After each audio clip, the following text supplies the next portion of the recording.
নমস্কার, আমি শতাব্দীর গল্পঘর চ্যানেলে আমার সকল বন্ধুদের স্বাগত। আজ আমি আপনাদের শোনাব রবীন্দ্রনাথ ঠাকুরের লেখা ছুটি গল্পটি। গল্পটি ভালো লাগলে অবশ্যই আমার চ্যানেলটিকে সাবস্ক্রাইব করবেন, আর হ্যাঁ, লাইক কমেন্ট করতে ভুলবেন না, আর বেল আইকনটি প্রেস করে রাখবেন যাতে সবার আগে আপনার কাছে আমার গল্পটি পৌঁছে যায়। তাহলে চলুন গল্পটি শোনা যাক। বালকদিগের সর্দার ফটিক চক্রবর্তীর মাথায় চট করিয়া একটা নূতন ভাবোদয় হইল। নদীর ধারে একটা প্রকাণ্ড শালকাষ্ঠ মাস্তুলে রূপান্তরিত হইবার প্রতীক্ষায় পড়িয়াছিল। স্থির হইল সেটা সকলে মিলিয়া গড়াইয়া লইয়া যাইবে।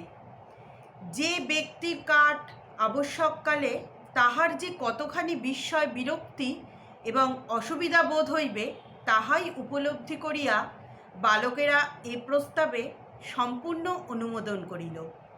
কোমর বাঁধিয়া সকলেই যখন মনোযোগের সহিত কার্যে প্রবৃত্ত হইবার উপক্রম করিতেছে, এমন সময়ে ফটিকের কনিষ্ঠ মাখনলাল গম্ভীরভাবে সেই গুড়ির উপর গিয়া বসিল।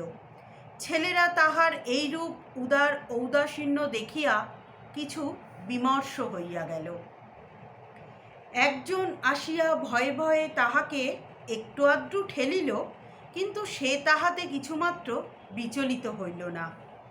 এই অকাল তত্ত্বজ্ঞানী মানব সকল প্রকার ক্রীড়ার অসারতা সম্বন্ধে নীরবে চিন্তা করিতে লাগিল।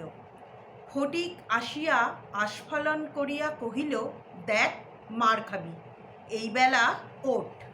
সে তাহাতে আরও একটু নড়িয়া চড়িয়া আসনটি বেশ স্থায়ীরূপে দখল করিয়া লইল। এরূপ স্থলে সাধারণের নিকট রাজসম্মান রক্ষা করিতে হইলে অবাধ্য ভ্রাতার গণ্ডদেশে অনতি বিলম্বে এক চর কষাইয়া দেওয়া ফটিকের কর্তব্য ছিল। সাহস হইল না, কিন্তু এমন একটা ভাব ধারণ করিল যেন ইচ্ছা করিলেই এখনই উহাকে রীতিমতো শাসন করিয়া দিতে পারে, কিন্তু করিল না, কারণ পূর্বাপেক্ষা আর একটা ভালো খেলা মাথায় উদয় হইয়াছে, তাহাতে আর একটু বেশি মজা আছে। প্রস্তাব করিল, মাখনকে শুদ্ধ ওই কাঠ গড়াইতে আরম্ভ করা যাক। মাখন মনে করিল ইহাতে তাহার গৌরব আছে, কিন্তু অন্যান্য পার্থিব গৌরবের ন্যায় ইহার আনুষঙ্গিক যে বিপদের সম্ভাবনা আছে তাহা তাহার কিংবা আর কাহারও মনে উদয় হয় নাই।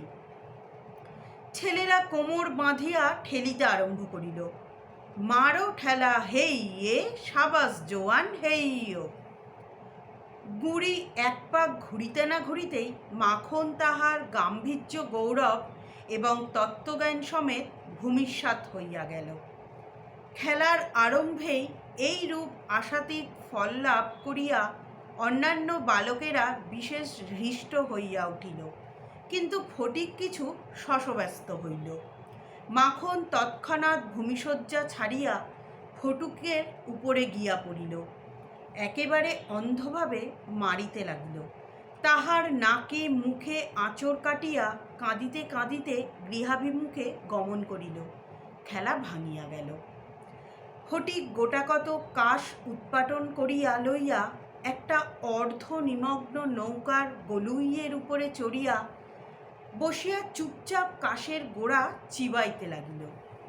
এমন সময় একটা বিদেশি নৌকা ঘাটে আসিয়া লাগিল। একটি অর্ধবয়সী ভদ্রলোক কাঁচা গোঁফ এবং পাকা চুল লইয়া বাহির হইয়া আসিলেন। বালককে জিজ্ঞাসা করিলেন, চক্রবর্তীদের বাড়ি কোথায়? বালক ডাঁটা চিবাইতে চিবাইতে কহিল, ওই হত্যা। কিন্তু কোন দিকে যে নির্দেশ করিল কাহারও বুঝিবার সাধ্য রহিল না। ভদ্রলোকটি আবার জিজ্ঞাসা করিলেন, কোথা? সে বলিল, জানিনি, বলিয়া পূর্ববৎ তৃণমূল হইতে রসগ্রহণে প্রবৃত্ত হইল।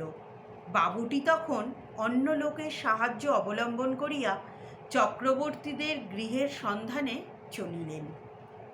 অবিলম্বে বাঘাবাগদি আসিয়া কহিল, ফটিকদা, মামা ডাকছে। ফটিক কহিল, যাব না। বাঘা তাহাকে বলপূর্বক আড়কোলা করিয়া তুলিয়া লইয়া গেল। ফটিক নিষ্ফল আক্রোশে হাত পা ছুড়িতে লাগিল।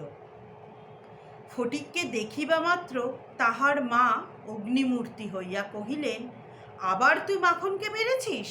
ফটিক কহিল, না, মারিনি। ফের মিথ্যে কথা বলছিস? কখনো মারিনি।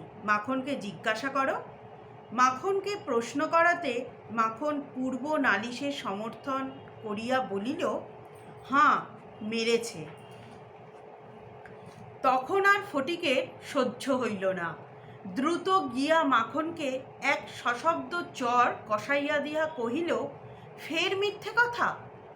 মা মাখনের পক্ষ লইয়া ফটিককে সবেগে নাড়া দিয়া তাহার পৃষ্ঠে দুটা তিনটা প্রবল চপেটাঘাত করিলেন।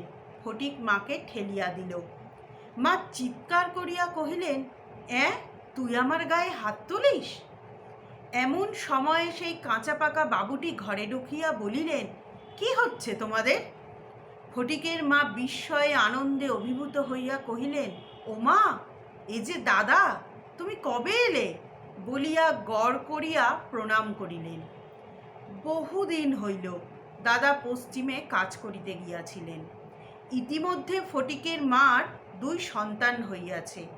তাহারা অনেকটা বাড়িয়া উঠিয়াছে। তাহার স্বামীর মৃত্যু হইয়াছে, কিন্তু একবারও দাদার সাক্ষাৎ পায় নাই। আজ বহুকাল পরে দেশে ফিরিয়া আসিয়া বিশ্বম্বরবাবু তাহার ভাগিনীকে দেখিতে আসিয়াছেন। কিছুদিন খুব সমারোহে গেল।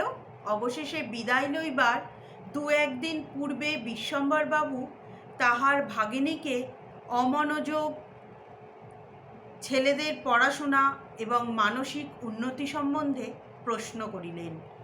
উত্তরে ফটিকের অবাধ্য উচ্ছৃঙ্খলতা, পাঠে অমনোযোগ এবং মাখনের সুশান্ত সুশীলতা ও বিদ্যানুরাগের বিবরণ শুনিলেন। তাহার ভগিনী কহিলেন, ফটিক আমার হাড় জ্বালাতন করিয়াছে। শুনিয়া বিশ্বম্বরবাবু প্রস্তাব করিলেন, তিনি ফটিককে কলিকাতায় লইয়া গিয়া নিজের কাছে রাখিয়া শিক্ষা দিবেন। বিধবা এ প্রস্তাবে সহজেই সম্মত হইলেন। ফটিককে জিজ্ঞাসা করিলেন, কেমন রে ফটিক, মামার সঙ্গে কলকাতায় যাবি? ফটিক লাফাইয়া উঠিয়া বলিল, যাব। যদিও ফটিককে বিদায় করিতে তাহার মায়ের আপত্তি ছিল না, কারণ তাহার মনে সর্বদাই আশঙ্কা ছিল কোন দিন সে মাখনকে জলেই ফেলিয়া দেয়, কি মাথায় ফাটাইয়া কি একটা দুর্ঘটনা ঘটায়। তথাপি ফটিকের বিদায় গ্রহণের জন্য এতাদৃশ আগ্রহ দেখিয়া তিনি ঈষৎ ক্ষুণ্ণ হইলেন। কবে যাবে, কখন যাবে করিয়া ফটিক তাহার মামাকে অস্থির করিয়া তুলিল। উৎসাহে তাহার রাত্রে নিদ্রা হয় না। অবশেষে যাত্রাকালে আনন্দের ঔদার্যবশত তাহার ছিপ ঘুড়ি লাটায় সমস্ত মাখনকে পুত্র পৌত্রাদিক্রমে ভোগ দখল করিবার পুরা অধিকার দিয়া গেল। নমস্কার বন্ধুরা, আজ এইটুকুই থাক। পরবর্তী অংশটুকু আবার আমি পরের পর্বে আপনাদের পড়ে শোনাবো।